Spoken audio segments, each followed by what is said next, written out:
بسم الله الرحمن الرحيم والصلاة والسلام على سيدنا محمد وآله الطيبين الطاهرين.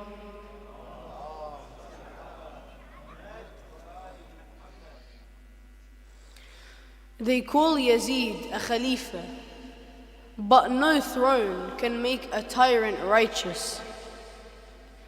Imam Hussein alayhi salam didn't rise for power. He rose because Islam was being twisted by people who claimed it with their tongues and crushed it with their actions. When the Ummah stayed quiet, when companions of Rasulullah sallallahu alayhi wa alihi lowered their heads, Hussein stood, not with an army, but with the truth. Karbala wasn't politics.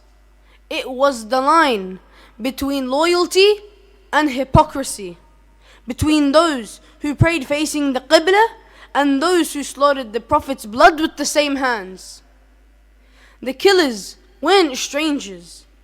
They were people who called themselves Muslims, wore the clothes of faith, and killed the son of Fatima alayhi salam. And history will never forget who stood with the Quran and who stabbed it on the plains of Karbala. Salawat.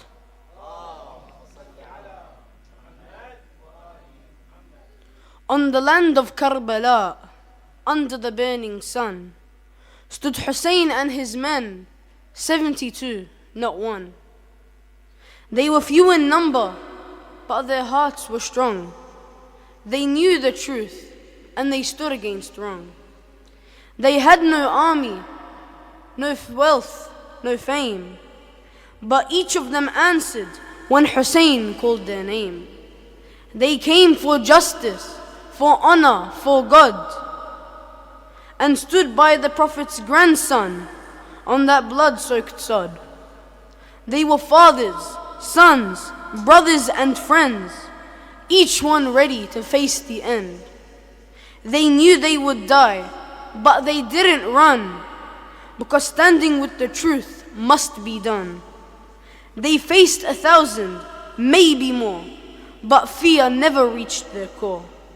One by one, they gave their lives, leaving behind children, mothers, and wives. They died with pride, with courage, with grace, for heaven was written on every face. Karbala was not a loss or a fall.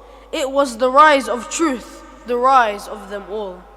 And today we cry, not just in pain, but in love for the unbreakable chain. They proved that numbers mean nothing at all.